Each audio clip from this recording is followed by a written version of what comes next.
Okay, what is going on YouTube? Welcome to this next episode of FPL Family with me, Lee, and this is Sam. And Sam, it was the captaincy this week was obvious, wasn't it? It was obvious. 2.4 million FPL managers backing Mo Salah and another 500,000 backing Kane. What the hell went wrong? It was captaincy blanks all round, unless you captained a certain Bruno Fernandes. What went wrong this game week? All the big hitters going down. Terrible. 2.4 million, nearly 2.5 million, 780,000, 540,000 captain Son. Bonkers. All blanks. Absolutely Son bonkers. get a clean sheet point because he went off before the Wolves goal, but... You're taking that as a Son captainer if you're right a now. Son captainer, you've had a result. And who'd have thought it, Sam? But Big Sam Allardyce suddenly is a tactical genius. Who'd have thought it? Should have given the captain's armband to Souček this week. God, don't even get me started about Souček. My game week, guys, has gone from good to bad, and it went from good to bad on Friday night when I took the terrible decision to have my FPL thinking influenced by you on Friday night. Bad idea. Look. I was sitting there, guys, with my team, and we'll talk about teams. Welcome to FPL Family, by the way. We'll be discussing all the game week we've just seen, the game week coming up, which is tomorrow, by the way. So, no time to breathe. Game week 16 starts tomorrow. We're talking about our teams and everything else. But on Friday night, I was influenced by you for the first time this season, and you convinced me to start Che Adams and bench Souček. No, I didn't tell you to bench Souček. Absolute disaster, No, Sam. I never told you to bench Souček. I just said you can't bench Che Adams against Fulham. That was all I said to you. Yes, you can. All I said to you was you can't bench Che Adams, who's been in good form, against Fulham. I didn't say you should bench Souček for Che Adams. Nuclear atoms is in. He's absolutely right. This game looked too perfect to go wrong. Again, I looked at it, same as I do every bloody week. I looked at it, I was like, on paper, that looks really good. Salah captain against West Brom. What's not to like there? The thing is, for me this game week was, and you'll see later, it was yet another beautiful bench. You can absolutely guarantee that when I play my bench boost, I get 0. Whereas this week, Shocking, I got 19 on my bench again. Your bench would actually be like top of most mini leagues right now, Honestly, wouldn't it? it's ridiculous. But it's every week, and I knew going into this week. Who did you have? Souček, Dallas, and Basuma, who even got a bonus point. He got a bat. Yeah. So I'm like sitting here looking at that, and I knew on Friday night when I set my team, I was really torn on Carl Walker-Peters, Dallas, and I didn't want to bench either of them, but I couldn't play 5 at the back because that felt ridiculous. Who was I going to bench? But actually, I should have just gone with my gut and played 5 at the back. But hey, well, there we go. Srinjoy is in. Hey, Srinjoy, 49 points this game week, 16 on my bench. Ha ha, yeah. There are a lot of Součeks on the bench, guys. A lot of Součeks on the bench, and you're looking at 2 of them right here. Take Shocking. Součeks and cannot not play Souček now. He's got to play. Yeah, but he blanks when I play him, and he does this when I bench him. Unbelievable. We'll be discussing a few of the games, guys. I don't think we're going to have time to go through every single game in game week 15. We've got to talk about but we next are week. going to pick out a couple of games where there are some FPL assets that we're looking at. I want to talk about Leeds in particular. I want to talk about Manchester City, again, not going big in a game where we thought they might go big. And the thumbnail tonight is It's Time to Talk About Kevin. Oh, it is. Which I thought was a great title that you come up with for the stream, because it's obviously Home Alone, it's Christmas, and Merry Christmas to all of you guys that were celebrating. I hope you had a wicked Christmas and a wicked Boxing Day. But it is time to talk about Kevin, and that is not Kevin from Home Alone, it is Kevin De Bruyne. Because again, in a game where we're expecting Man City to go big and him to go big, it just didn't happen for them, and they just sat there and were kind of happy to see out a professional 2-0. Now, if you're a Man City fan, that's absolutely fine. But if you're a KDB owner in FPL, you're looking for more, aren't you? 100%. You're looking for more. You really are. 100%. Let's get on with the show. Let's get onto our main page. There's our Twitter on the left-hand side, at FPL Family. You can also find us at FPL Family over on Instagram as well. And if you search for FPL Family on Facebook, we also have a Facebook page, which we'd love you to go and like, follow, subscribe, all that good stuff. Let's say hello to a few people, Sam. We have got a super chat straight in with the super chat from Upgrade. Okay, Upgrade, very nice to see you. What to do with De Bruyne? Well, Upgrade, we will absolutely be talking about what to do with Kevin De Bruyne when we get to the Man City game. A lot of Twitter apathy for Kevin De Bruyne this weekend. A lot of knee-jerking. I want him out. He's gone. He's not good enough. I want somebody else. Nice. I want this. I want this. But then a lot of people saying, well, I'm going to take him out so that I can fund this move to Son and Kane for the next 2 Spurs fixtures. And based on what we saw tonight, maybe some people are having a rethink of that. But we'll come to that a bit later on. Liam Healy with the super chat. Hey Liam, how are you doing, mate? Very nice to see you. Evening, Lee and Sam. Hope you had a good Christmas, mate. We did. We're in tier 4, but we made the most of it, mate, and it was great. It was really good. Finally made it into the top million for the first time this season, Liam. Well done, mate. That is a great foundation on which to build the rest of your season, mate. So I hope you had a good Christmas. Thank you for the super chat. Really, really kind of you. Tinky Winky is in, Sam. Tinky Winky. 36 points this week. Tough one for Tinky Winky. It's a tough Tinky Winky. It's a bit Poe, isn't it? Tinky's a bit... That's shocking. It's a bit Poe for Tinky Winky. Yeah, shocking. That was good for me. That was quite good for you. I'll give you that. Yeah, it's very good. Very good. That's on back. Nehal with the super chat. Thank you, Nehal. He says, what is wrong with Spurs? KDB to Son was my plan, but maybe Nehal is maybe not thinking about doing that as the plan now. So let's see. Again, more KDB talk when we get to the City game. But yes, based on what we've just seen at Molineux, Spurs trying to sit there and defend a lead or defend a draw as they were against us at Anfield, losing the points again. Same with Palace, same with Liverpool, now the same with Wolves. Are we starting to spot a bit of a worrying pattern now for the way that Jose sets up that team? John Thurgood is in, 55 points. Say, John, how are we doing? Blues FPL is in. He says, Suchek 3 bonus points as well. Blues, I don't need to know that. We know, mate. We know. Got 10 Believe points. us, He's on we the both bench. know. We know, mate. We know. Azzy is in. How are we doing, Azzy? KDB seems to play bad in the rain, lol. I haven't noticed that, actually.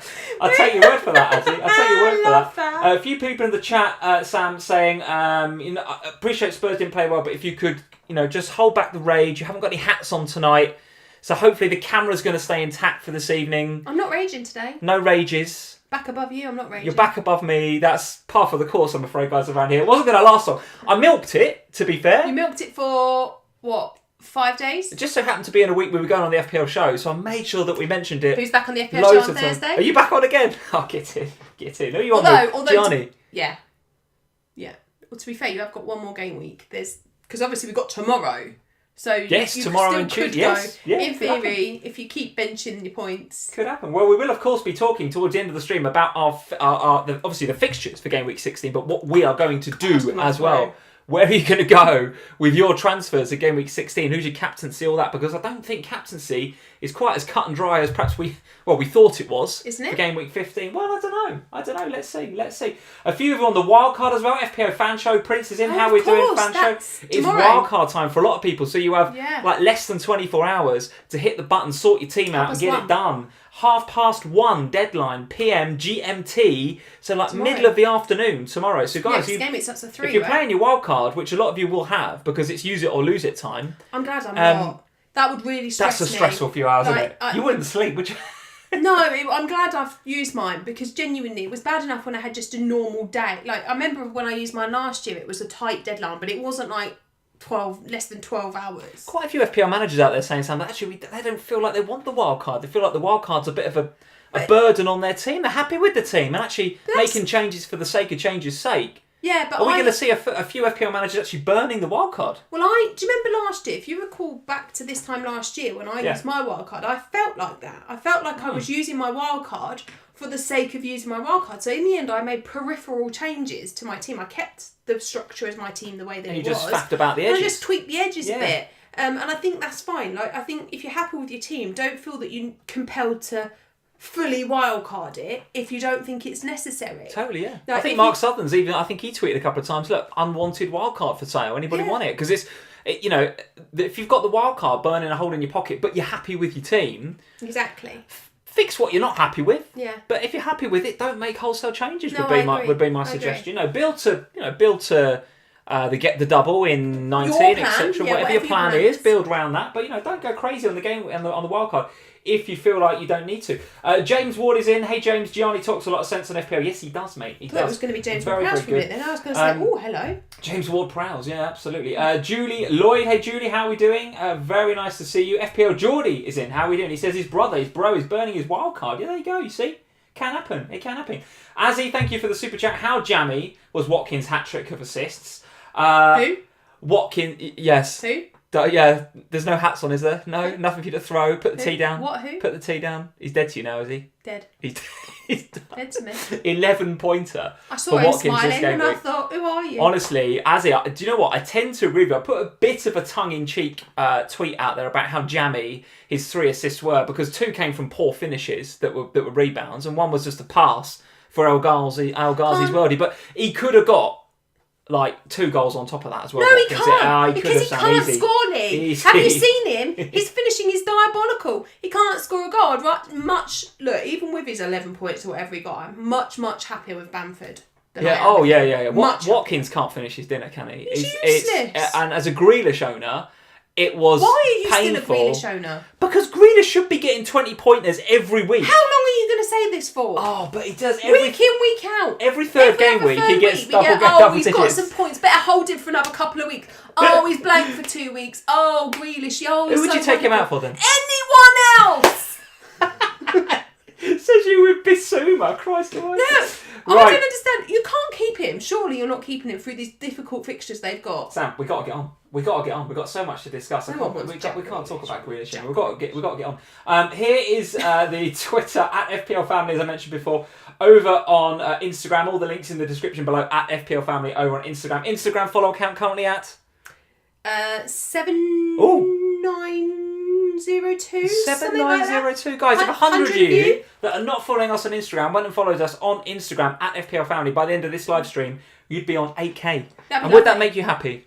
It would. Would the tea stay on the coaster and the hat stay on your head? Depends. If they follow me and they want me to throw stuff, I'll throw it.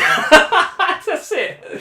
Follow us on Instagram. If you want to see more Sam rage, get followed on Instagram and you shall have it. I don't feel very ragey this weekend. Well, you've had a good week, Sam. But it's been Christmas and you can't be raging at the moment. Feel Christmassy, I feel like I could rage tomorrow. I was a little bit raging at Klopp today. A little bit raging at Klopp. Why? Yeah. Why? I mean, could have told the kid. Who was it? Who came on? Williams. He could have said, could you just go a bit slower? Yeah, go a bit slower. 40 seconds until that Matip clean sheet. Just go for another run. Matip will walk off a bit slow. Oh. I told you on the FPL show, Matip. I don't care. He got 7 points. Got a transfer now. Well, yeah, but I would have had to deal with a Chilwell problem. We got 1. Well, there we go. Here are the games for the game week, Sam. Let's get on to the games. Here they are. Would have played SUPERCHAT. We are not going to go through every single game by game, because we just don't have time, I don't think. But game week 15, here's the tail of the tape. I do want to talk about Leicester and Manchester United. So 2-2, the first game of the weekend, which I thought was going to be one of those Boxing Day early kickoffs. Thought it was going to be a bit of a difficult game, but actually, really, really good game. Fernandes coming up with the goods again.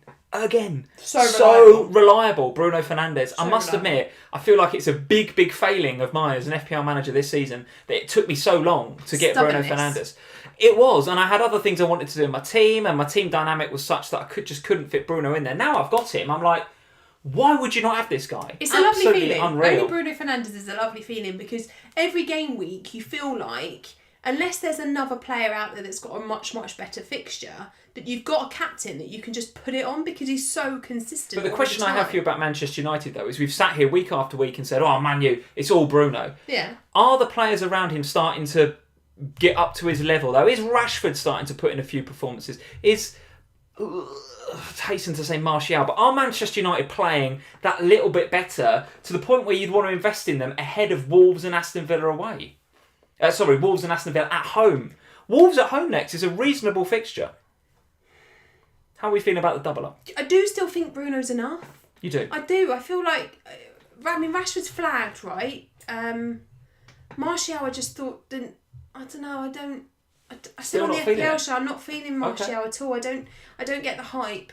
Rashford, I could sort of buy into the Rashford thing, but equally, I feel like I just feel so comfortable owning Fernandes, and there are other players. I think there would be other priorities that I would have for players over Marcus Rashford. And as he is in, he's saying Fernandes is a myth. Yes, it's totally gone now. It's totally gone. I think he's the highest. If you take penalties out... I think you created this myth. I didn't create it. I think you did create it. This is an FPL Twitter created it. I didn't. It's not me that created Fernandes. I think you created this on the basis that you wanted to have a reason not to get Bruno. So you created this myth around him. But actually, Bruno is just an FPL legend. Right, live chat, in the comments. Did I, Lee from FPL Family, create this concept of hashtag Fernandes? Was that me? Probably. Or was that just somebody else? That was not me that did that. It was not me. But anyway, Azzy, you are absolutely sharp. That is absolutely right, Azzy. The Fernandes thing is gone. The penalties now are an added bonus. They are, yeah. Right? He's out there. He's the highest scoring midfielder in terms of goals without penalties. So listen,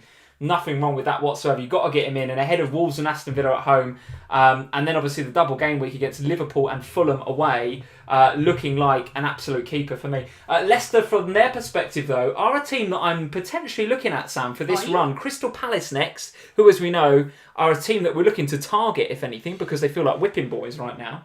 Then it's Newcastle away for Leicester. Then, of course, it's the blank, which if you're free hitting in 18 is no problem.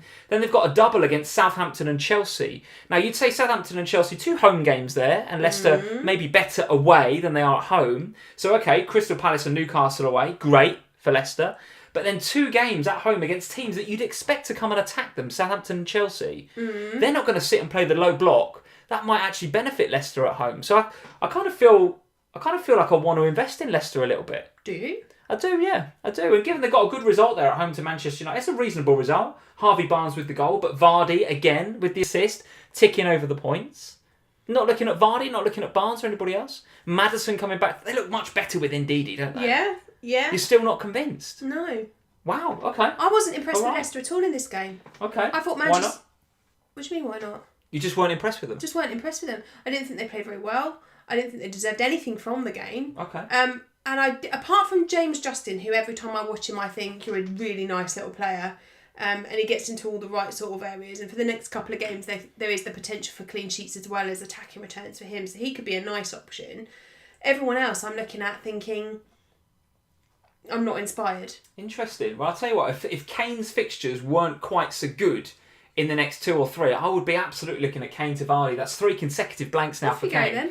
Well, I know that you won't be looking at that, but with those fixtures, Fulham, Leeds and Aston Villa away, I can't sell Kane. You can't sell Kane ahead of those, particularly that Leeds game in particular. I think it's got the potential to be a massacre for Kane and co on the break there. But I do like the look of Leicester. I like that run of fixtures. And I think Vardy's definitely one you guys should be having a look at. You guys are saying I've missed the super chat, so let's go back. David James Whiteway, thank you, David, for the super chat. No Salah, no problem. 72 points, David. Well done this week, mate. In other weeks, that would have been a problem. If you didn't have him for the Crystal Palace game, that would have been a problem. And next week, it again might be a problem, mate. But well done. You did escape not having Salah this week, so fair play.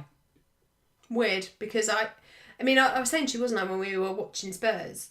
There was a stat that popped up on my Instagram or somewhere, and it was like Salah's only blanked twice this season, at home to West Brom and at home to Sheffield United. And you think, of all of the games, like, what is it about those? And I think he just, I don't know, he was so we'll talk about them later, but he was just so ineffective today. But he won't be next week, is my point, because apart from those 2 games, we talk about Bruno as consistent. Salah is. He is, absolutely. A super chat from George Malay-Il. Thank you, George, for the super chat. Merry Christmas, he says. Merry Christmas, George. Sold Watkins, Souček and Martinez on the bench.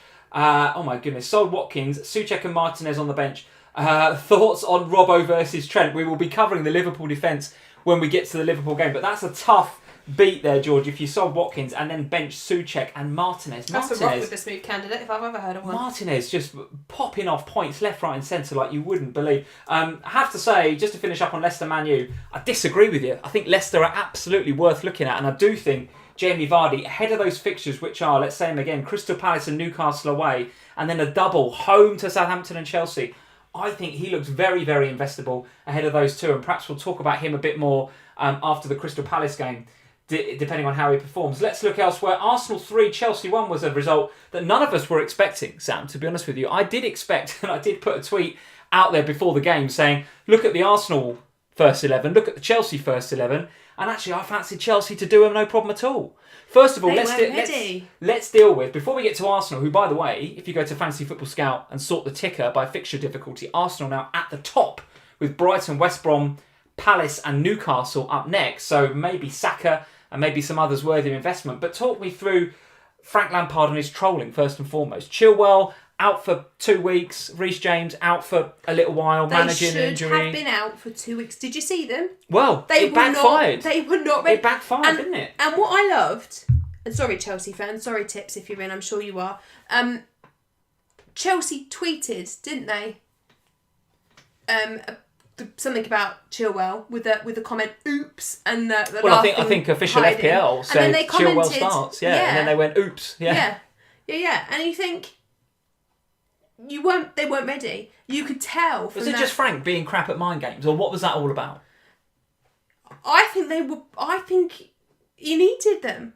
Genuinely think he thought if there's any chance that they can play, and they play. Because they are so fundamentally important to the system, the fullbacks. Yes. That when they don't play, it changes the dynamic of the team completely. But he should not have risked them, is the point. No, and now you've got Reece James, who even Frank Lampard came out before the game, and he said a couple of comments which would worry me if I was a Chelsea fan. One was, Reece James, there's something there, but we're managing it.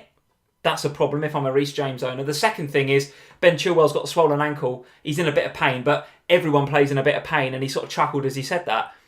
That's a concern for me. Well, the thing is, in part, I think, and I might be wrong because, I'm not a football manager, but for me, if we'd have been in a normal season or at any other point in a season where we didn't have these quick fixture changes, he probably would have had time in training to work on how that system can work without Reece James and Chilwell, and they probably wouldn't have been risked. But at this point in the season, when we had Christmas between their game week finishing and the next game, which was on Saturday? Yeah. Yeah. There was not a lot of time for them to get ready to play in a totally different formation. And let's be honest, if you're going to play Emerson and Azpilicueta, you're going to be playing totally different to how you would normally play with Reece James and Chilwell. And so I think with Lampard, I think you could say it was bad trolling, but I don't think it was. I think genuinely they're not fit and they weren't really ready, but he needed them. But it backfired because actually Arsenal were really good. Because Chelsea were really poor. Yeah, and Chelsea, I don't think he seems to be still getting the best out of those attacking options that he's got, Frank Lampard. And I still don't think I would go out there and say, well, I definitely want to get a Werner or a Havertz or a Pulisic, for example, who hasn't really come back and hit the ground running. Their attacking threat, I mean, those two guys, Chilwell and Reece James, they are key to the way that Chelsea play and their attacking threat, and without them, they do change completely. Yeah.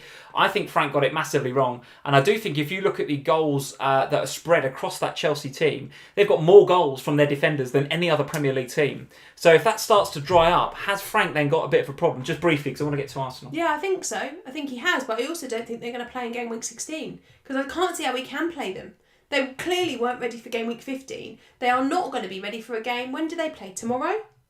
Could be, yeah, in the next couple of days. I'm not sure where it is. But Chelsea, they are at home to Aston Villa. Now, Aston Villa are in good form right now. So that is now a very difficult game for Chelsea at Stamford Bridge. Let's see what you guys are saying about this. Scott Schrager, thank you, Scott. Hey, how are you doing? Pulisic needs to play on the left. Yes, absolutely. I don't know why he's not. It's crazy.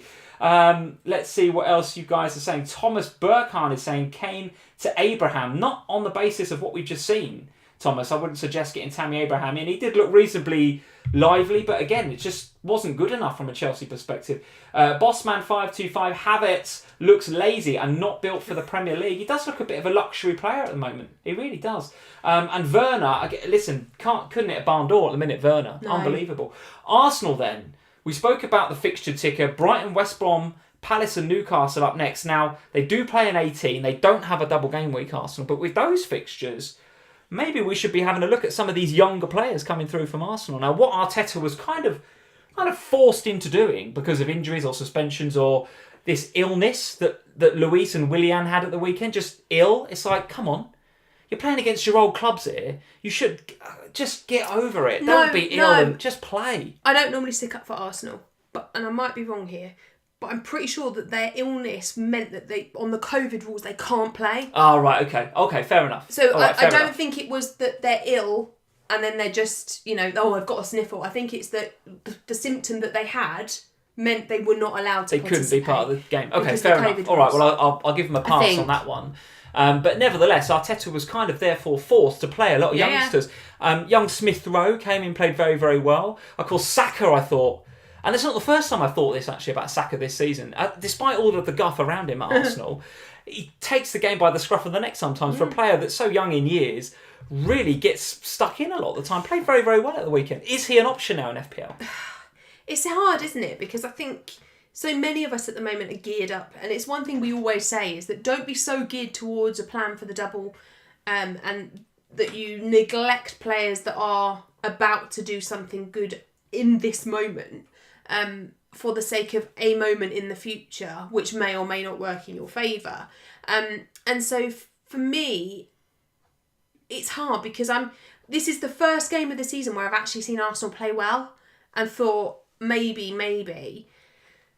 Brighton, I also thought who they're going to play against, I thought were much, much better today. So Will be interesting to watch Arsenal play against Brighton, I think, before making any decisions. But I certainly think they've become reasonably nice options for game week 18 when they do play. Okay, all right. We've had a super chat from James Ward. James says, "Is it time for Frank to go, Lee?"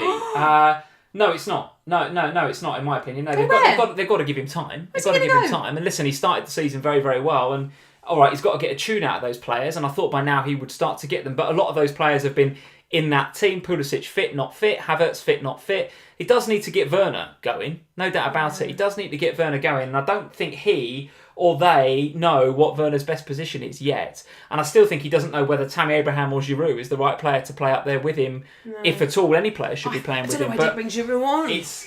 It's not time for Frank to go. No, I think they need to stand by him.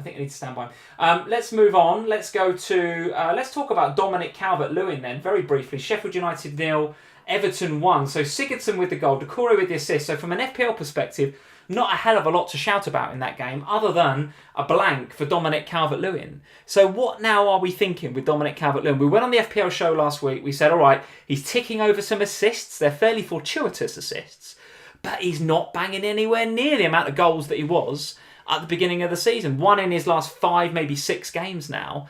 That is starting to look like a problem for me. Is James coming back? Is he not? It's kind of uncertain. Sigurdsson is okay in terms of his set-piece delivery. That's why he's in the team. But it really slows that team down, Sigurdsson. And all right, Seamus Coleman is coming back at right back, but still no sign of Digne clearly at left back, which is a key...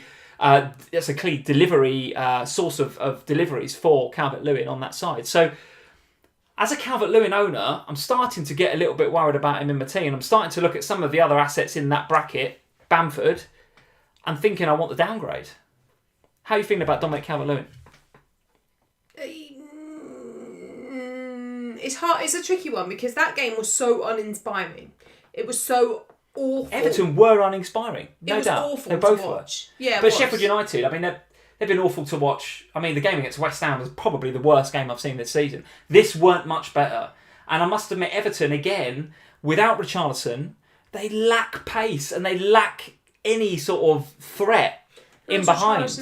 He's going through the concussion protocol, so we will miss the next game. He misses the next one as well? Yeah, because it's coming around too soon for him. But then I think he probably is back for West Ham, which... actually, in 17, West Ham is not a bad game, actually. The fixtures don't look too bad after the Man City game. But I have to say, I'm looking at Dominic Calvert-Lewin thinking he ain't scoring at the minute, coming up against that Man City defence, which looks pretty good, looks pretty tight.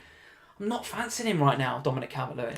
His ownership scares me, but I don't want that to influence my decision. It's a tough one because he also doesn't have a double. Yeah. So it is a tough one because the reality is he probably is expendable at this point, but I'm not sure how comfortable I feel taking him out, even ahead of a game against Manchester City.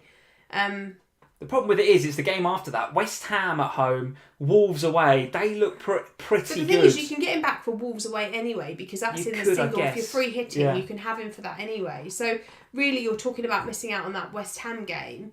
Now, depending upon which West Ham team we see, because the West Ham team that we saw today, Dominic Calvert-Lewin can have a field day with them. If we see the West Ham team that we have been seeing, that's tough. Yeah. So it is a challenge to know what is the right thing to do, because I feel like I own Dominic Calvert-Lewin to cover everyone else who owns Dominic Calvert-Lewin. That's it. Yeah, that's what I mean. It's the ownership that makes you fearful of selling him, doesn't it? Because you know the minute you sell him, he comes up with a goal or two. But and it's hard to get him back. At the moment, I feel like I'm really missing out by not having Bamford.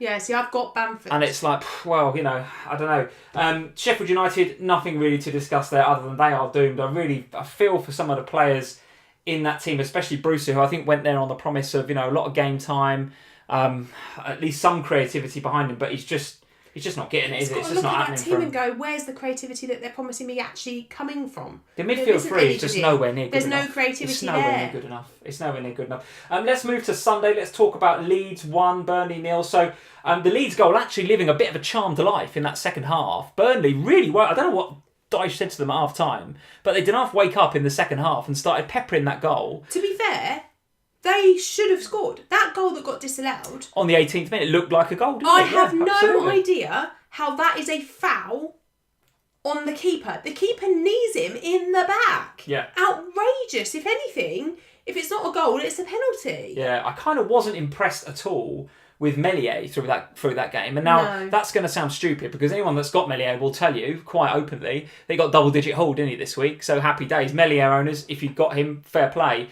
Was not impressed with him at all. I thought he looked shaky. He didn't look good on crosses. Burnley were physical with him, and I don't think that suited him, getting in and around him on set pieces. So, yeah, Burnley could easily have got something out of this game. But listen, Bamford pops up with the goal, a fairly early goal, but not only a goal, a penalty. A penalty And for it's on Bamford, them now, he which says. is a game changer. Yeah.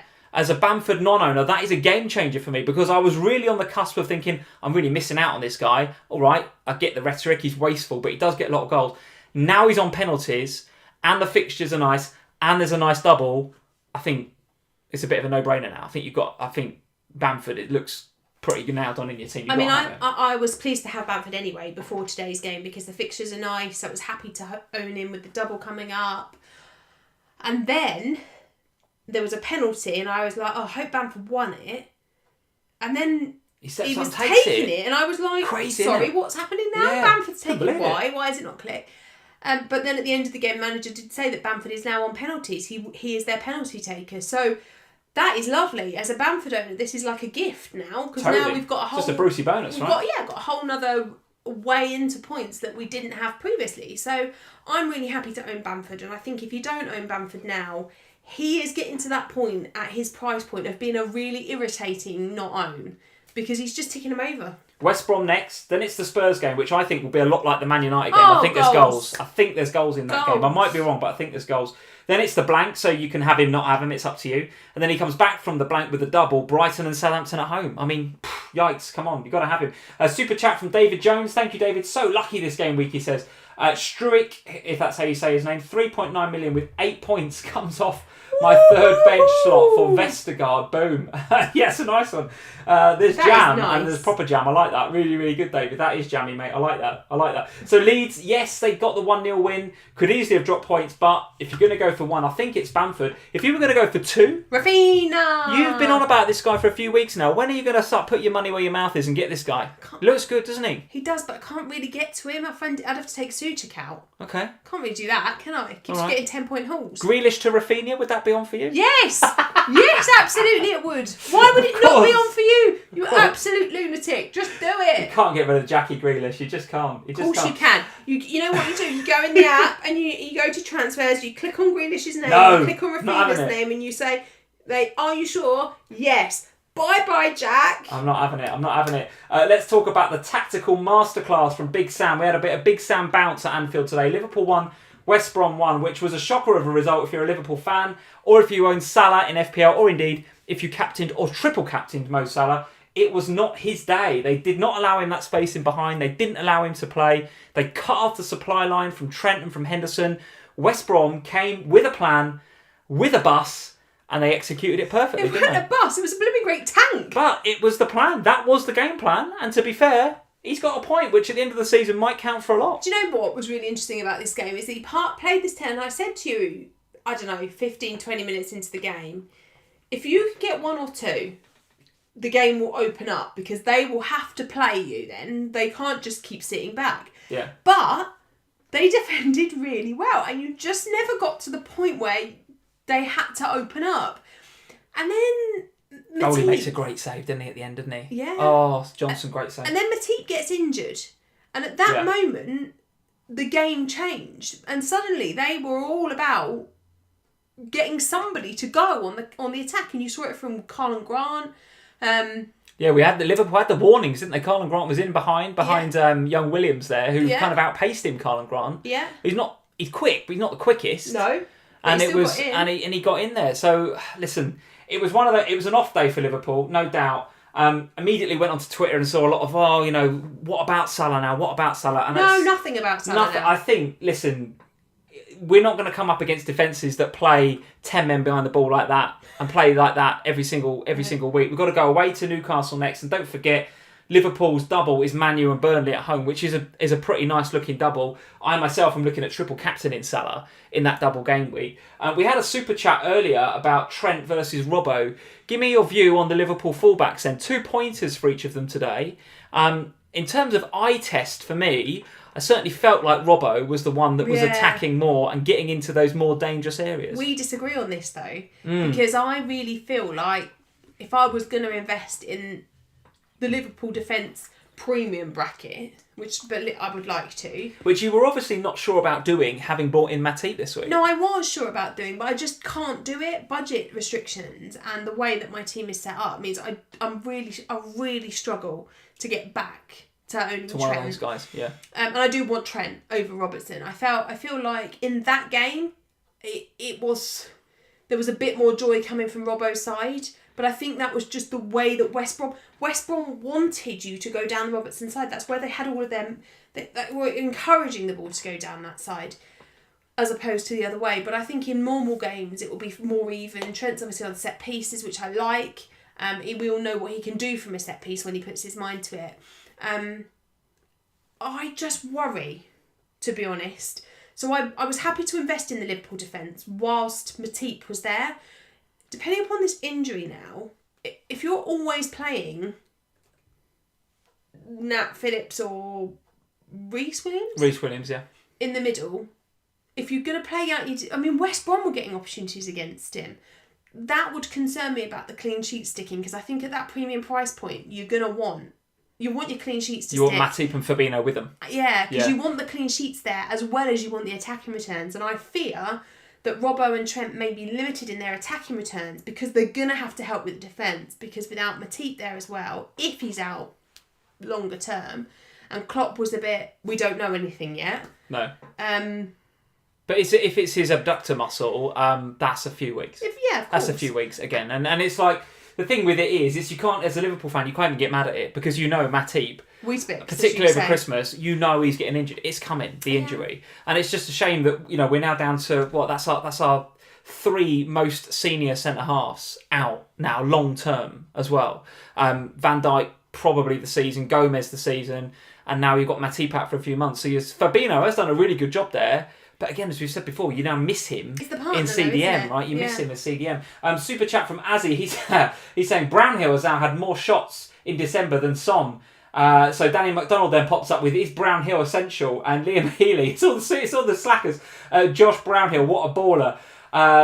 Yeah, guys, okay, all right, we'll give you that.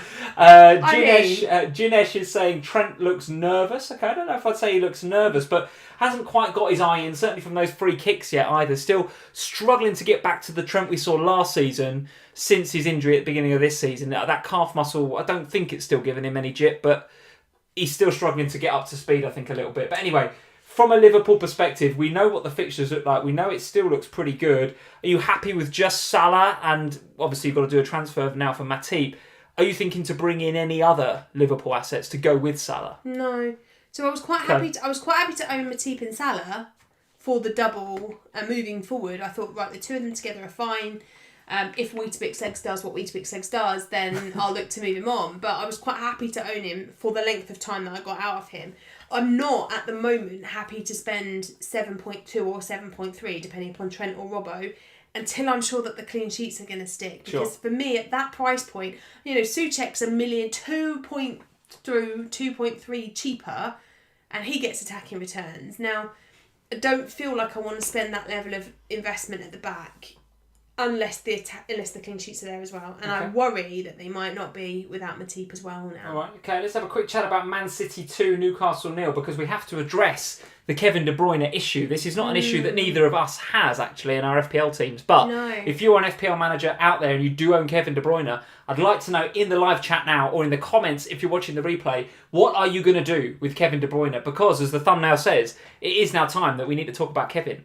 Because they are, and I say they rather than he, because in recent weeks, his performances and his underlying stats have been very, very good. Fast forward to this week, I think they were okay again, but I don't think he set the world alight, and he missed a one-on-one where if he tucks that away, then it's a goal and potentially some bonus points, and maybe we don't need to talk about Kevin. I think we still would need to talk about Kevin. Do you think? Because for he's me... just not explosive enough for that money, is he? No, exactly. At the moment. Exactly. And I think that's my issue with him, is that at that price, you're talking about a lot more than Son, you're talking about a lot more than Kane, you're talking about not that much less than Salah, you're talking about a lot more than Bruno.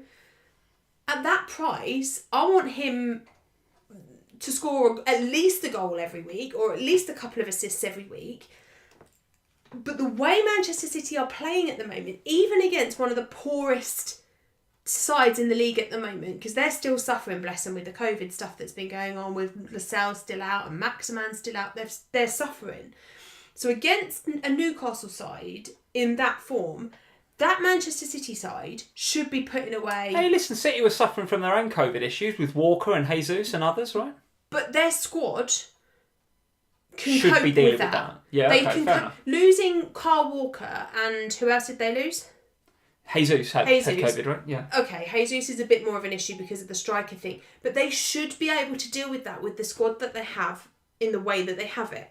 My issue with Manchester City right now is that they are not scoring enough goals. And the problem with that is that Kevin, his fantasy appeal is that he's always involved in the goals. The others share the goals, but he's always the assist guy. Now, at the moment, no one else is getting any goals, which means he can't possibly get any assists. And that, for me, as hard as it is to say, makes Kevin a non-asset right now. All right, let's see what you guys are saying in the live chat. MZ Ludo is in. He's saying KDB or Grealish, who to take out first. So he's had enough of both of them, quite frankly. -8. Alex Young is in. He's saying keep. Aguero is back, and that makes KDB a better asset.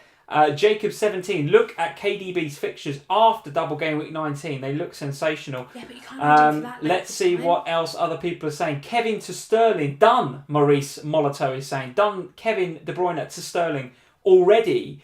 Mick Lustemets is in. KDB is world class. They need an Aguero replacement. KDB is not the issue. It's their forward line that's difficult. Nerd is in. KDB is playing too deep. Marcus is in saying hold KDB.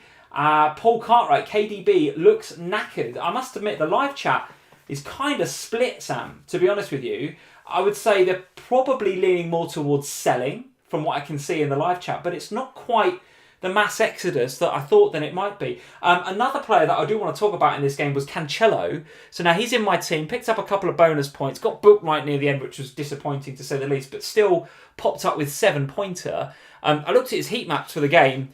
He ain't playing at right back. When he plays at left back, he sticks a little bit more to his position. He's a bit more like what you'd think a left back would look like.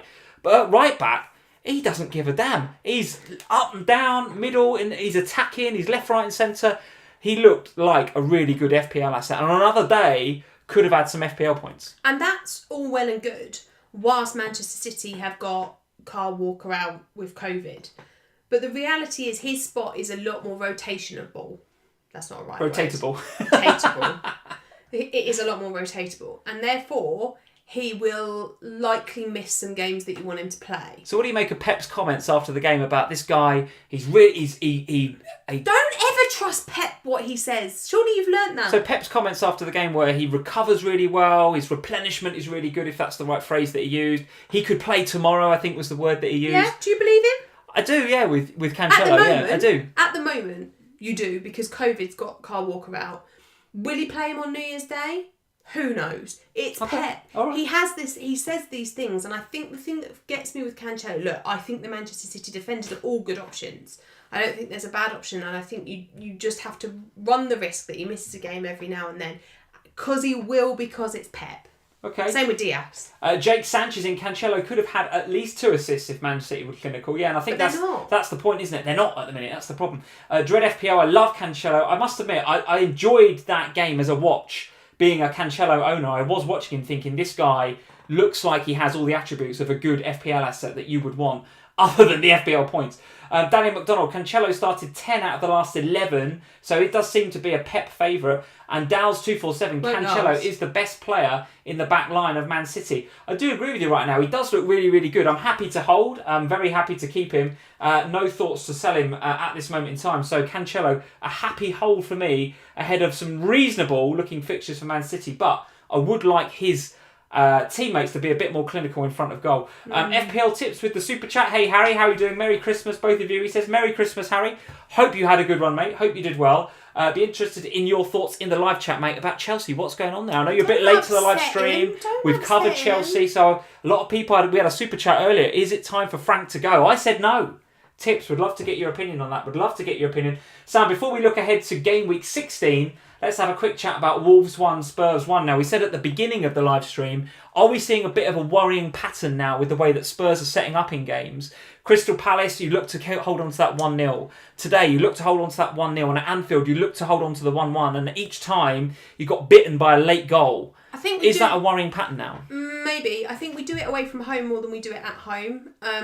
And I don't necessarily think that it's a bad thing, but I just don't think we're quite there yet in being able to do that and today it was literally do it for 93 minutes.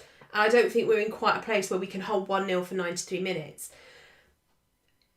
Is it becoming a worrying pattern? Maybe. I mean, it certainly seems to have been at the moment, but will it continue? I don't think so, is my honest answer, because I think now, having come out of this like weird little period that we've been in with the draw with Crystal Palace, then losing to Leicester and Liverpool, and then a draw again against Wolves, we're coming into a fixture run, which you would hope, starting with the Fulham game, that Mourinho will go into that with a bit of a different approach. I think it needs a different approach. I think he tried to... Has he regressed to the Mourinho mean, though? Because we had the first few game weeks. Spurs were incredible. We all knew it. We had Son and Kane in our team. Fantastic. And then there was a period of games where the fixtures were difficult, but Spurs got results. And as Kane and Son owned, as we sat and we went, wow, that's great, because they've scored points for our teams. But we had, the Son worldie. We had maybe a Kane flicked header against West Brom where it was, both of them, neither of them had great underlying stats. Are we starting to see actually that, the stats don't lie over a long period of time? And today, I must admit, watching Spurs, it was a difficult watch. I have to tell you, it was a difficult watch because I don't think they were playing with quite the same verve that they were playing with at the beginning of the season. My view is that Son's had a really bad few games. Is my honest response to that. I think Son has played particularly poorly in the last 3 matches. Against Liverpool, it already got the goal, but I thought he played badly. I thought he was terrible against Leicester, and I thought he was pretty diabolical today again. I think Kane is still doing the things. If you watch Kane today versus Kane in game week 2, 3, 4, 5, 6, when he was hitting high notes, he is exactly the same. He's doing the same thing. He's in the same places. His heat maps are identical. But Son has dropped off. And as a result of Son dropping off, it does limit... They're so intertwined, those two. And the way that they are gelled means that if one of them doesn't perform, it is having a knock-on effect on the other. All right, a super chat from Yash Ayer. Thank you, Yash, for the super chat. Is this a good bench boost team, Sam? Let's take a quick time out and look at this bench boost team. Martinez, McCarthy. Yeah. Sounds good. Dallas, Zuma, Robertson, Cancelo, Kufau. Yes, nothing wrong with that whatsoever. Grealish, Fernandes, Salah, Rashford, Souček. What the hell's Grealish in there for? You really don't rate Grealish. And then Calvert-Lewin, Bamford and Adams. I'm assuming, Yash, that is your bench boost team for the upcoming double game week rather than the game week coming Bamford up. And Adams? Adams, Bamford and Calvert-Lewin. That all sounds absolutely fine to me. But a lot can happen between now and the double game week. Yeah. But for now, that seems absolutely fine. I also want to address another question. And Zuma, I'd worry about if Chilwell and Reece James do actually miss out on some games. I'd worry about owning True. Zuma. Yeah, absolutely true. FPL Geordie with a really good question. Would love Sam's opinion. And here is the opinion, Sam, that I think a lot of us want. Buy Spurs assets ahead of Fulham and Leeds or do without. Now, listen, you would typically, I think, an FPL Geordie, I'm sure, will be doing the same thing. Looking at Fulham and Leeds at home and going, that's a double up. Kane and Son double up. But from what we've seen in the last few weeks, I'm not sure that it is. I'll give my view on what I'm doing with them in a second, but what are you doing? Well, I'm going to hold them both because I don't think you can sell them ahead of this nice run of fixtures. Would I buy... I wouldn't buy them both at the moment, but I would buy Kane. Because I think I think what you'll find is that Kane will end up in the right sort of areas in these fixtures and he will just nick a goal. I think Son's form... Son is playing like a guy who needs a rest, is my honest view. Yeah. I feel like he's had him as well, which is the worrying thing. He's missed out on cup matches to have a rest. Yeah. So if you didn't own either and you wanted a Spurs asset to get you through the next few weeks, I'd buy Kane. He looked pretty ineffective tonight though, Kane. Apart from a dive at the end where he tried to get a penalty. Oh, shut up. He just didn't look... He looked dive. well off it, Just Harry fell Kane. over it, don't dive. It's Kane. No, I don't think he did look well off it. I think watch it again. All right. And watch Son, and I think you'll find that a lot of the balls that Kane was putting through, had Son actually been doing what he was doing a few weeks ago, there'd have been assists and there'd have been points for Kane tonight. All right, I'll tell you my Spurs strategy in just a second because I have both of them as well. A super chat from John Tyner. Sam, which keeper would you start next week, Martinez or McCarthy? Now, Martinez is away at Chelsea, which actually, on paper a few weeks ago, would have looked very difficult, but Chelsea just starting to labour a little bit. So, and we know what Martinez is like, double-digit hauls for breakfast, right? Or McCarthy, Saints at home to West Ham. Well... Quickly answer that one because we've got to get on to Spurs strategy. I'd play McCarthy because West Ham were diabolical today. Didn't look great, did they, West Ham? They were awful. And actually... Too much turkey on Christmas Day for West Ham. Certainly too much sunning on Christmas Day. They were terrible today and the scoreline flatters them no end because Brighton should have won that game in my opinion. All right, so I'd play McCarthy. So here is my Spurs strategy. I am with you. I'm not going to sell either of them ahead of Fulham versus Leeds. I think the Fulham game... I have a bit of a concern about because again, if you go into that game and something stupid like tonight, Ndombele scores within 10 seconds, we again, I think, are going to get a difficult, boring Mourinho, let's try and see it out Fulham game. The Leeds game is the one where I want to double up on Kane and Son. And having held them through this slightly barren period, I do think that Leeds game has got the potential, like it was at Old Trafford, to have a few goals. So I do want them for that. Whether I'm going to have them for the Aston Villa fixture in 18, I probably will because there's not that many teams playing in 18. So my free hit will have Son and or Kane, I'm sure. But then going into the double game week, I don't think I'm going to have Harry Kane. I think I'm going to have Vardy for the double game week because I look at those two fixtures for Vardy. Have you listened to what I just said? I absolutely have done. And of course, I've got to see what happens within Fulham and Leeds. But if Kane comes out of that Fulham, Leeds, Aston Villa run with, and doesn't look quite right as he hasn't done in the last few fixtures, and Vardy starts to look better, then I will be looking at Kane out for Vardy and that double. Absolutely. Ahead of Sheffield United. Absolutely, because I think that double for Leicester. Yeah, listen, I'm just giving an opinion, Sam. Okay, I appreciate. You hold probably would hold Son. Yeah, probably would hold Son. But Kane out for Vardy, and the reason I would do that is because I don't think doing a Son, the equivalent move would be kind of Son to Maddison, wouldn't it? And I don't feel that. But Kane to Vardy, I think against those teams that will attack Leicester. I actually fancy Leicester for Crystal Palace and Newcastle away, but that double game week fixture looks all right for me for Vardy. And of course Kane could do well against Sheffield United away, but if we get another fixture like we did tonight, where Spurs go in front early, which could happen against Sheffield United, you will not go for the jugular. You don't. Mourinho's not doing that at the minute. He's going, I'll get a goal and I will sit and try and protect what I've got. And if you get two, great. But he's really, really coming unstuck in the last periods of games at the moment. And that could happen in those games. So that might be a move that I look to make. So Wolves won, Spurs won. A couple of points dropped for Spurs. But listen, not looking to sell either Son or Kane ahead of Fulham and Leeds. Those fixtures look too good. You just can't. I don't think you can. And actually, from what I saw on Twitter, a lot of people thinking, I think I put something out there about, I can't sell ahead of these fixtures. A lot of people are like, no, you can't. I'm looking to bring them in ahead of these fixtures. But when you get to that double, because of that single game week, I think there's better options in the double game week, and I'm really looking at Vardy and Leicester for that double game week. So there we go, Sam. That is game week 15, done and dusted. Let's have a look at 16 in just a second, but we need to round up on game week 15 and take a look at our teams. Before we do that, let's have a quick manager of the month update for December. So these were the scores before game week 15 started. Nicholas was at the top. Nicholas Chia with 294 points. Then some muppet in second, who definitely won't be in second after this game week. And then Kevin Morrison in at 288 points for December. So listen, that top three there, still all to play for. Even behind Kevin, positions 4, 5, 6 were pretty close. It was close, wasn't Pretty it? close. So given that we've got quite a lot of FPL to play in December. Was 16 the last one?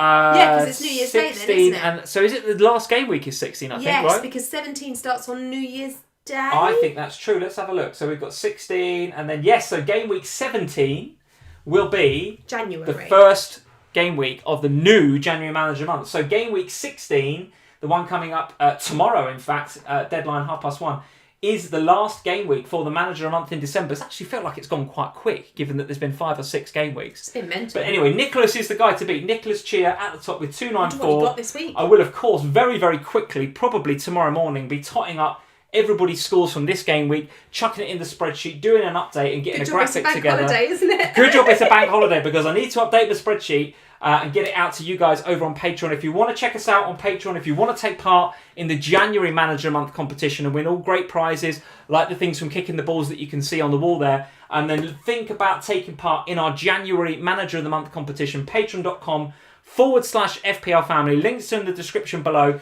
Don't do it now, guys, because you'll be charged for December, and there's only a few days left in December. But on January the 1st, starts the new year. If you'd love to come and support us over on Patreon, we'd love you to do that. There's all sorts of tiers you can get involved with. I've got my little graphic here. Hold on. Here we go. If you want to just come by, drop by and say thanks. Thanks for the work you do. Thanks for the podcast. Thanks for the live streams, etc. That would be great. And you want to donate at the $3 tier, then crack on with that. Bonus podcast and Slack community access. If you want to get involved with our Manager of the Month competition, which we track on every single live stream, and get involved with the monthly competitions that I mentioned before that Nicholas is currently in pole position to win, then it's $5 a month. And if you want to go that extra step, if you want to go for the one-to-one Zoom sessions with either Sam or I to talk about your FPL team for any given game week, particularly now we're coming up to the blanks, the doubles, the second wildcard is active. Any of you Zoom level patrons that want to do those calls with us, get those requests in. Come and DM me on Patreon, DM me on Slack, or just give me a shout out in the YouTube comments. We will find that comment and we'll contact you and we'll get that Zoom session set up one-to-one ready for the upcoming game week. So there we go. That is the Manager of the Month update, Sam. Let's get to our teams. Here is your team for the week. 61 points. Wait. Well, don't we normally go with who's come last? We do, actually. Shut up. We do. I beat you. All right. Okay, here we go. Honestly, I went to you first because I talked for a lot then and I wanted a little break. But it's okay. I will carry on talking, Sam. I will carry on talking. Normally you save the best till last. In the last few weeks you've been enjoying that. I know, but I felt myself going hoarse. I wanted a drink, but no, I will carry on talking. Here is my team for the week, guys. It's pretty average, to be honest with you. It's pretty average. It would have been better had I played Souček and not Adams. That has killed me. There's no doubt about it. That has killed me. And obviously I've benched Dallas again because that is what I do. I bench Dallas. Every week I bench Dallas and he gets points. But who would you have not played for him? Well, this is it. I look around my team. I think, well, Cancelo was happy to play and actually did pretty well. Target, pretty happy to play him.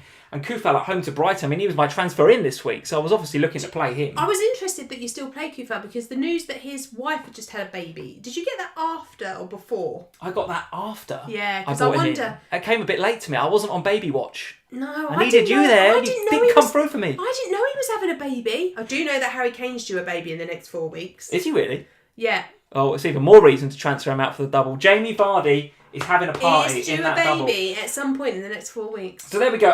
Obviously, the benched points is obviously really disappointing. But again, I go back to what I always say about bench points, which is I feel like I'm on the right players. I mean, I've got Dallas in there coming up for these nice fixtures in the double game week. I'm pretty sure at some stage I will actually play him and he will actually get me some points. Souček, again, what a legend, what a hero. I mean, he's looking now far less like a fifth midfielder, far more like I should be playing him most weeks. It's hard though, isn't it? Because I think it looks great. You look at your team, the way that so it's easier in some ways for me to play him than it is for you because you've got Jack Grealish stinking a hole in your team. He's not stinking anything, Grealish. He's fine. What did he get? He got a 2-pointer. So- But he could have had 10. He's fine. So, but do you know what I mean? The way your team is set up with 4 midfielders, heavy hitters, it's very hard to play Souček because how are you going to bench? I should be one of benching them? Che Adams, let's face it. I should be benching Che Adams. We've had a super chat from William Jones. Thank you, William, for the super chat. Hi, guys. Thoughts on this -8? Ooh. Sam, thoughts on this -8? Watkins, KDB and Matip out. So Watkins, KDB and Matip. Kane, Rafinha and Robertson in. Oh, I do like that. Well, of course you like it. It's No, got Kane in it. I do like. But it's got Rafinha in it as well. in it, And who it's I got really- Liverpool defensive cover. I don't know about. Do you want? I don't know if I take a -8 for it though. It's hard to know for -8 for that, is it? -8. I don't know. Borderline, that's a yes for me. But it's borderline. That's really close. Because you've got Matip, who's a problem. Watkins and KDB aren't really problems, though, are they? That's the thing. Watkins has just come off the back of 3 assists and a really good performance. He is crap though. He is crap. He can't finish his dinner, but he's just got an 11-pointer. Difficult, that one. Difficult, William. But I would just lean towards yes, but it's close. I think the swayer would be, are you captaining Kane? And if you're captaining Kane, then it's worth it. If you're bringing Kane in because you want to captain him, then I think it's worth it. And Rafinha's good for the fixtures and for the double. So I would just about lean to yes, William. And Robbo does look nice for that. That's tough. If that was a -4, that's a yes, isn't it? Oh, if it was a -4, I'd say Yeah. 100% do it. But it's the -8 that really puts me off. I Yeah. don't like -8s. So there we go. There's my team. The front line absolutely let me down. Absolutely shocking. Midfield, not that much better, except for Bruno Fernandes. Had I not bought him in a couple of weeks ago, this game it would have been really, really bad. Target and Cancelo at the back, very good. McCarthy between the sticks with 6, pretty good. We're happy with that. Although I think a lot of other managers had either, if you didn't have McCarthy, a lot of managers have got Kyle Walker-Peters, and if you haven't got Target, you've got Martinez. Well, both Kyle Walker-Peters and Martinez both did very, very well, 8 and 10 points. So the 6 and the 6, listen, I'm not going to moan about it, but it feels like I've taken it as a bit of a backward step compared to some other managers. So overall, 46 points. It's fine. It's not great. It's fine. I'd say it's fine to bad. But I think in a week where there was a lot of captaincy fails, there was a lot of big hitters failing. The only real big hitter that went big was Fernandes, which I had. So if I'm going to have a bad week... It was a good time for bad news. It was a good time to have a bad week. And frankly, I've had about 5 or 6 good weeks. So it was about time that I had a red arrow. It is a red arrow. It's not a mind-blowing one. I've gone from 190k to 223k. It's not the end of the world. My team is in reasonable shape. I've got a couple of thoughts on transfers that I want to make, which I will do tonight, all being well. 1 free, 2 frees. I've got 2 free transfers, and I think I know what I'm going to do, and I'll get your thoughts on it and your thoughts, Sam, in just a second. There we go. But I do want to just finish up on 15 before we go to 16. Let's talk about your team. 61 points, very, very good indeed. 922 points altogether with 167k as an overall rank. So that slight dip that you had last week, we've gone back up to 167k this week, so it's good. Yeah, it is, and it has, I must admit, it did feel like a nice game week. It was one of those where the double Southampton defence yet again paid off.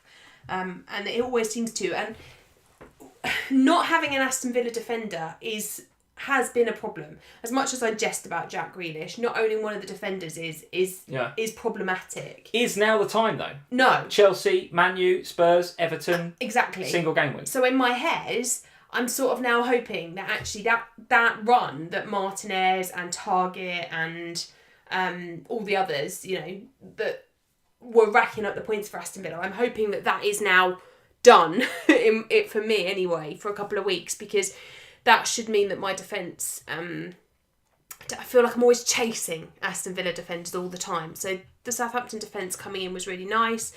The move for Matip was good in that... It was good. 7 points is not to be sniffed at, and could have easily been 11 had he stayed on for another 40 seconds. But obviously I would have had Chilwell instead of him, and I, in all likelihood, would have thought, I'll play Chilwell because if he doesn't play, he's not going to come on. So then my Souček can come off the bench. So then he'd have come on for 1 pointer, which would have been awful. Or did he get even 1? Did he get 0? Because they conceded 3. I'm not sure. Might have got I'm 0. not sure. The others are all good. Diaz, I'm happy to own him. All right, no bonus points this week, but did get them last week. And Creswell popping up with an assist, so at least he scored something. So the defenders did really well. It's just those big hitters, Salah, Son and Kane, not performing. But then both have really nice fixtures. You're not getting rid of any of those? No, not ahead of the fixtures that they've got in game week 16. Okay, all right. Azzy with a good comment. He's saying Mings is banned now, by the way, after his red card. So red card. even more reason to maybe have a look at getting out of Aston Villa. But if you've got Martinez, that would be a very, very hard sell if you ask me.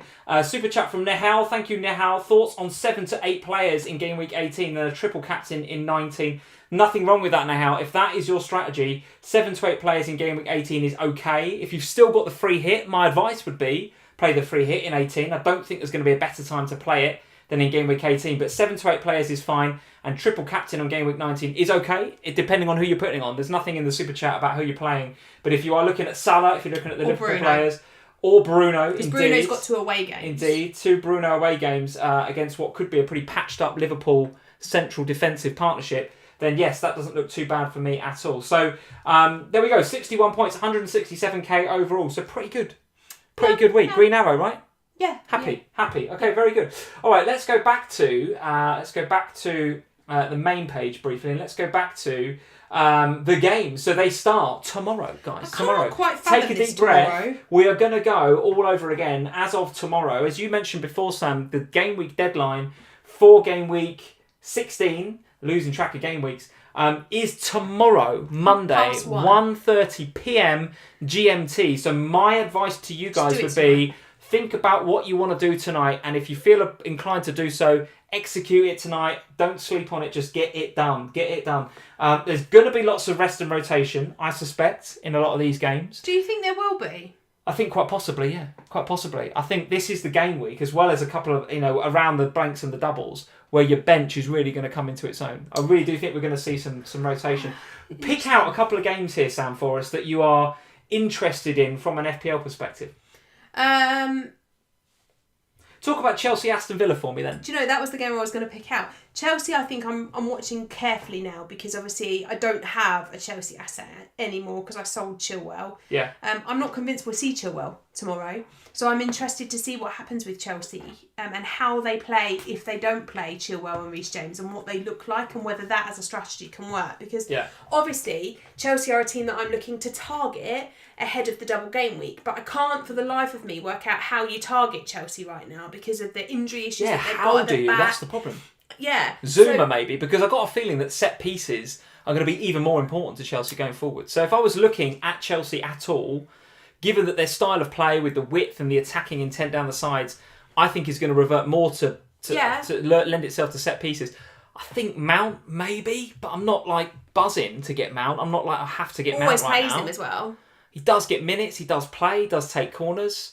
Zuma does score corners, but I'm with you. I'm not looking at Frank's boys there, particularly against Aston Villa, who I think could do very, very well in this game. Do you think they will? See, I think they're playing Chelsea at a great time.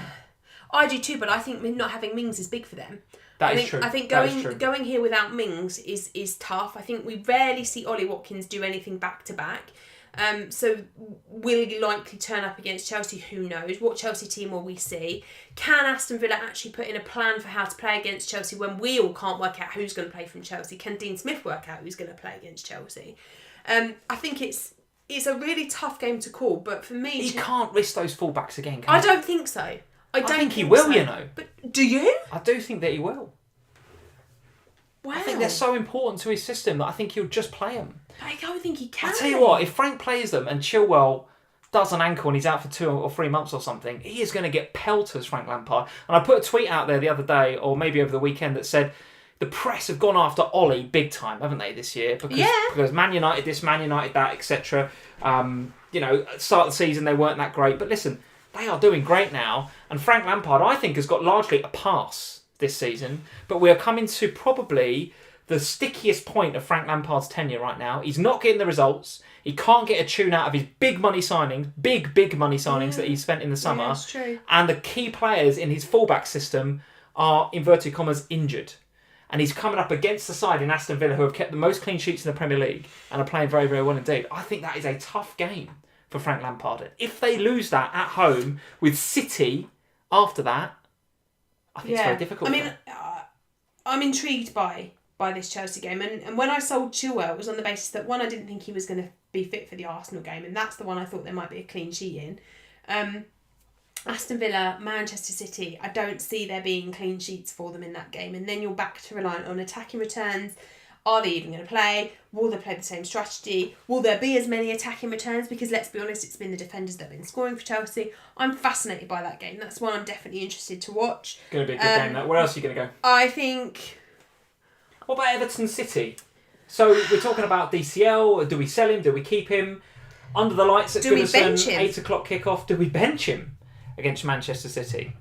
How are you feeling about that? Because for me, I've got to do one or two things here. I bench Diaz or I bench Dominic Calvert-Lewin. Oh, so there's a big decision on this game then. It has to be, doesn't it? Because the reality is, if Everton are going to score, Dominic Calvert-Lewin is probably going to be involved in that at some point. And it's Diaz's job to stop him, frankly. And it's Diaz's job to stop him. Yeah. And there's...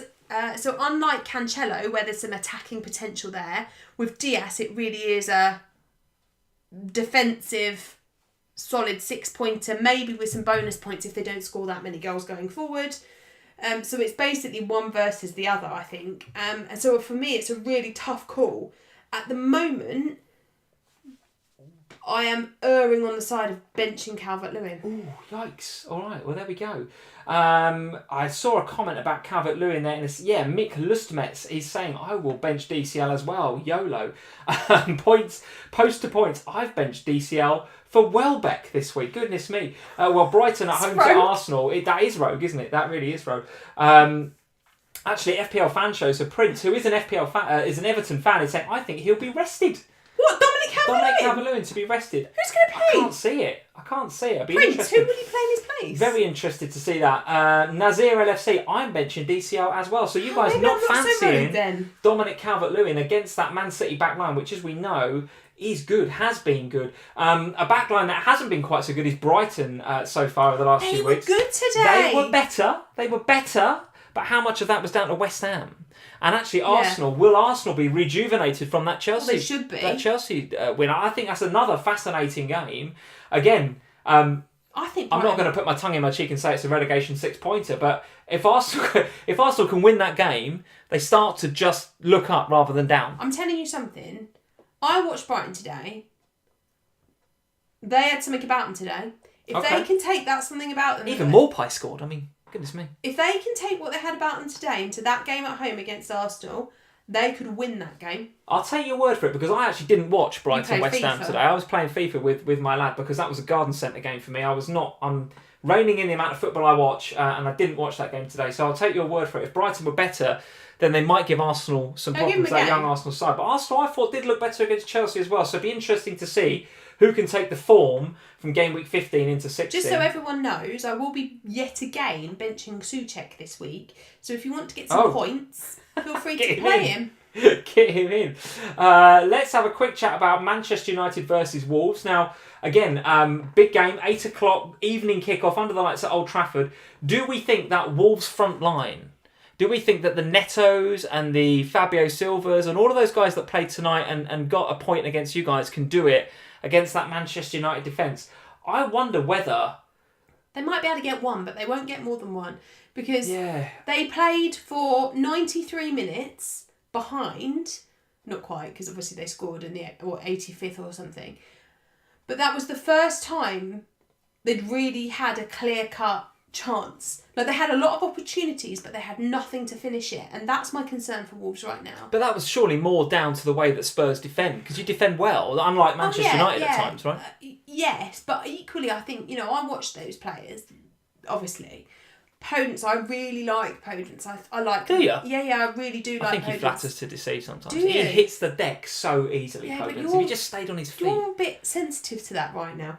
Podence, I think, is... You get very upset. Players going down at the drop of a hat is doing my head in, You get very upset. You need to go and have a lie down about it in a dark room. Podence I really like. I like Neto too. I'm not sure about Silva. I think he's a bit of a prima donna. But the others... Isn't he 18? Bless him. Well, he needs to stop being a prima donna, I think. He needs to man up a little bit. But the other two, well, he needs to get a grip. I mean, some stupid decision. I mean, what's he doing trying to dive in the box, for goodness sake? You talk about Harry Kane diving. Did you see him?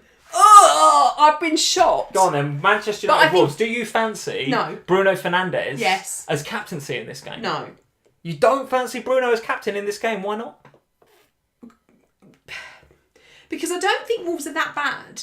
Oof, okay. I don't think Wolves are that bad Well, I'll talk more about your captain in just a second. They can't finish, but I don't see them going to Old Trafford and conceding a lot of goals. Right. Okay. I mean, don't get me wrong. That Man United, I think, will probably win the game, but I don't see it being like 3-4-0. I think United could do very well there, and I'm fully converted to the church of Bruno Fernandes after not having him for weeks. You could easily captain Bruno Fernandes. Are you going to? Probably yes. Probably. Oh, hello. Let's talk about the games on Wednesday then. So Spurs Fulham, which is where my captaincy will go if it doesn't go to Bruno Fernandes. But again, I just have this feeling in my head that Jose is going to do a Jose. You'll get a goal and then you'll just sit and protect it at home to Fulham, which is criminal at home to Fulham. But if you take the approach, if Spurs take the approach that he's taken in the last 5 or 6 games, so we've got nothing to suggest that it's going to be any different against Fulham. No. I can see a 1-0 or another 1-1 or a 2-1. I just don't see you guys going big. Whereas Manchester United at the moment are scoring tons of goals, mainly because they let a lot in as well. But there's just far more attacking fluidity about Manchester United and goals about Manchester United than there is Spurs right now. If I wasn't going to captain Kane, I wouldn't captain Bruno still. Right. I'd captain Salah away at Newcastle. Would you? Yeah. Okay. Because I think that the way that Salah is one of those blokes, isn't he? Where today's game will have frustrated the hell out of him. Last time he was frustrated at a game, he got bought off 60 minutes against Brighton. Then he come on against Crystal Palace and was frustrated for being benched then. And so frustration seems to drive Salah on. That's what I mean. So that's why I think he's a captain option against a Newcastle team that are still missing key players because of their long COVID issues. A Newcastle team that, sorry Newcastle fans, but haven't got a lot going for them right now. Salah, frustrated, annoyed Salah, will go up there, I think, and put a few away. All right, okay. Zach here, thank you for the comment. Bruno is getting rested, he reckons. Mikael C is saying, will Bruno play? Yes. I think that he will. He can't not play Bruno. We've learnt that already in the League Cup and everything else. If you don't play Bruno, they can't win. I think that he will. It's the Tuesday game. It's 8 o'clock in the evening at home. Wolves have got to travel to Manchester on that Tuesday, having played tonight. When did United play? Yesterday? I think Bruno plays in that game without too much trouble, to be honest with you. They can't not play Bruno. We've learnt that over the course of this season. When Bruno has a rest, Man United fall off a cliff. Jacob17 is saying Old Trafford is Bruno's kryptonite, though. Well, yeah, you're right. He does seem to get better FPL points away, but that wasn't the case in the last home game where he got a goal and assist and 3 bonus points. So what do you say about Newcastle versus Liverpool then? Are you expecting Liverpool to bounce back? Yes. You are? Yeah, I think there'll be a little bit more... Particularly now with the Matip injury. Because I think now we'll go back to, we've got no defenders, just let's attack at all times because it's the best way of defence. Okay, all right. FPL Geordie, who, shock, surprise, is a Newcastle fan, says, it's okay, Sam, you're right, we are terrible. No, I feel bad saying that. But I also didn't understand it. Like, why is he benching Callum Wilson in the last game? I just don't get it. I'll tell you what, that was an apology of a team against Manchester City, wasn't it? What? Why? If anyone's going to get your points, it's Callum Wilson. What the hell is he doing on the bench? Azzy, who's also a Newcastle fan, says, yeah, we're a soft touch. So, listen, I think Salah is a very nice captaincy choice for this weekend. He will be our highly popular captain this week. He absolutely will. So, having said, I said a few minutes ago about it's difficult to know where to put the captaincy. This is why. Because I think Liverpool, I think we will get a reaction from Liverpool. Yeah. I think we will get a reaction from Salah. You've got Spurs at home on paper at least, who have got to also react against Fulham. So Kane and Son certainly should be on your radar. And then you've got Manchester United at home to Wolves, which on paper looks more difficult than the other two. But I fancy Kevin De Bruyne. Fancy Bruno Fernandes to do well against Wolves because let's face it, he does well against everybody right now. He looks fantastic. So listen, those are the fixtures. Lots of intriguing times in Gameweek 16. I have to say, I cannot wait for tomorrow night, Chelsea versus Aston Villa. I think that is huge for Frank Lampard. Is it a Prime? It's a Prime It's weekend, all on Amazon Prime. Which means that they're all happening at... right, we are back to games happening at the same time. We are on Tuesday, yes. And I love that. I love it when games are happening at the same time because you get that. I'm watching a game, ping, notification goes off on my phone. Much better. And it's like, right, this has happened in the other game, let's flick over. I love that. It feels like proper football. So here we go, Sam. Here is your team again from Game Week 15 that we've just had. Thoughts on your transfers, which have got to happen in the next, before 1:30 tomorrow afternoon, GMT. So what are you thinking? Well, the original plan was a roll this week. Okay. Have you got 2 free transfers, or you've got 1, I guess? Otherwise, you'd be burning a transfer. I've got 1 because I did last week. I did Lamptey to Dallas and I did Chilwell to Matip. Okay. So my plan was to roll this week, have 2 for next week. Matip is surely where you're looking, but now I've got to do Matip out. So I'm thinking about doing Matip to James Justin this week. Matip to James Justin. Okay, very good. All right. Just 1 transfer though. Oh yeah. Because the rest of them I think are fine. In fact, if anything, the rest of them are a struggle anyway because it's who do you bench. So there is the potential to just bench Matip and then wait and see what happens. But James Justin has got nice fixtures and has a double, which is what I'm working towards. So it kind of makes sense. Very good. All right, very good. Well, I am. This is my team. Again, I'm not massively unhappy with it. When I look at my team on paper, it looks okay. The transfers that I'm looking at, guys, are, again, with a view to investing in the Liverpool defence, which is something I want to do, and with a view to looking ahead to the double game week. I want Bamford. I was very, very close to getting him this week, but now that he's on penalties and his ownership is really creeping up, with that double game week, I think you have to have him. Now, the question is, how do I get him? Do I drop Kane down? Well, no, we've mentioned that before. Don't want to sell Kane ahead of those fixtures. Rightly or wrongly, with how he's performing right now, not getting rid of him ahead of Fulham and Leeds. Do I just go 1 transfer, Adams to Bamford? I've got money in the bank to do that. So that's a 1 transfer I could do, no problem at all. Or do I do Calvert-Lewin down to Bamford, which would give me the money. I'll add that to my money in my bank, and then I can upgrade one of my 4.5 defenders, probably Matt Target, to Robertson. And I have the exact money to do that. So I have the exact money. That's not a hit, though. That's not a hit. I have 2 free transfers. So I could do Dominic Calvert-Lewin and Target out, which feels really wrong to get rid of Target. He's got me 3 6s in a row. But as we mentioned before, with no Mings and with the fixtures getting more difficult, I'm going to de-invest in the Aston Villa defence. Sound American there. In the Aston Villa defence. And de-invest in Dominic Calvert-Lewin and go Bamford and Robertson. That's what I'm thinking, for free. No hit required. Now, so one of those 2 is going to happen. Either way, Bamford is coming in. It's either going to be Adams up to Bamford or it's going to be Calvert-Lewin down to Bamford. And if I do the Calvert-Lewin move, I will also get Robertson for the upcoming run of fixtures and double game week. What do you reckon? What are you thinking? The Calvert-Lewin move makes more sense in terms of your planning for game week 19. Yes. Than taking Adams out. Because Adams has the double. Yeah, as the guys are saying, Bamford is going up tonightly. Yes, guys, I will be doing this probably at the end of this stream. What I'm going to do, and I'll tell you guys at the end of the stream, you need to go and watch FPL Black Box. So Az and Mark are doing a late stream tonight. Go over and search on YouTube once we finish here, FPL Black Box. Go and watch those guys. I'll be in the live chat. I want to hear what the guys think about Dominic Calvert-Lewin, what they think about the Aston Villa defence with no Mings and the fixtures, etc. Because I'll be listening to those guys and thinking about my transfers. But I must admit, and that's weird. Has your phone told you that Bamford's going up tonight? That is weird. My phone here, my work phone, has just... So Fix has just sent me a notification saying Calvert-Lewin approaching a fall, -8%. So listen, I'm not the only one thinking of Dominic Calvert-Lewin out here.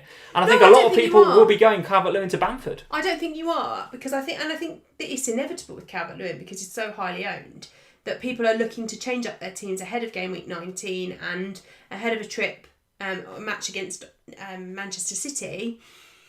It looks like a good opportunity to lose Calvert-Lewin. Could be. Yeah, could be. All right. So there we go. That's what I'm thinking. Probably going to do that. Because I want in on the Bamford bus. No doubt about it. Yeah, probably. I've got the exact money for Robertson. If I decided to do Trent, I'd have 0.1 in the bank. So that's fine. So I can do either of those 2 guys. But right now, I think it would be Robertson, yeah. I think it would be Robertson. So there we go, guys. That is what we are thinking for Game Week 16. As we mentioned before, the deadline is tomorrow. Tomorrow. Don't rest on this, guys. It's tomorrow. 1:30 GMT is the deadline for the next game week. So whatever you're thinking of doing, like me, get it done tonight. If you're thinking of getting Bamford in, like me, get it done tonight because there's a price rise coming up and you don't want to miss that and price yourself out of getting Bamford. If I do go for Bamford and Robertson, I'm on 0.0 in my bank, so I cannot afford for that Bamford rise. So it has to be tonight if I'm going to do it. There we go, Sam. That is the end of this episode of FPL Family. It's been a bumper episode, nearly an hour and a half's worth of content for you guys. Thank you for sticking with us. We had something like 1,400 of you in at one stage. I think we have Andy to thank for that. So Andy over at Let's Talk FPL, I think finished his stream and sent you guys all here. So thank you guys if you joined from Let's Talk FPL. We're going to pass that on and we're going to say now that we have finished, go watch Az and Mark on FPL Black Box. Go and watch, go and search for them in the YouTube bar, FPL space Black Box, all one word. I'm subscribed. I will be in the live chat talking to both of the guys there. Really interested to hear their thoughts ahead of Game Week 16, which, as we said, is tomorrow, guys. Don't sleep on this. Don't sleep on this. There we go. That's the end. You can subscribe to the podcast version of this, if indeed you've got time to listen to the podcast version of this before Monday lunchtime tomorrow. And, of course, there's our socials. We've got Instagram at FPL Family, Twitter at FPL Family, and Facebook as well. FPL show for you this week, this coming week. Podcast for me, yes, but after Game Week 16, right? So ahead of Game Week 17, which of course you won't see us. You won't see us ahead of that again either, because that starts on Friday. Yes. Lee will be on the FPL pod with James on Wednesday. Yes, the 30th. Yes. And you can catch me and Gianna on a very early morning FPL show on New Year's Eve. Nice. All right. Well, very good, guys. Well, listen, thank you for joining us here on what is a long episode of FPL Family. Thanks for sticking with it. Well done this game week if you got a good score. And again, like I say, don't sleep on those moves. Get them done tonight. Get it done, as Andy would say, and get ready for Game Week 16, 1:30 tomorrow GMT. If you're new around here, hit that subscribe button. Make sure you hit the little notify bell as well so that you know when we're live next and when we load new videos onto the channel. Leave us a like before you go. Good luck tomorrow and Tuesday for the midweek games. We'll see you next Sunday at 8:30 when we'll have something like 20 games to have a look at and then a further 10 to have a look forward to. And we will be getting closer, Sam, to that blank and double game week fixtures. Next time we stream, we'll be ahead of blank game week 18. It'll be ahead of the blank, and that is when, guys, you FPL managers with your chips in hand, the proper FPL pros, that's when you come into your own in the blank and double game week. So I'm excited for it. Hope you're looking forward to it too. We'll see you next time. Cheers, guys. Bye, guys.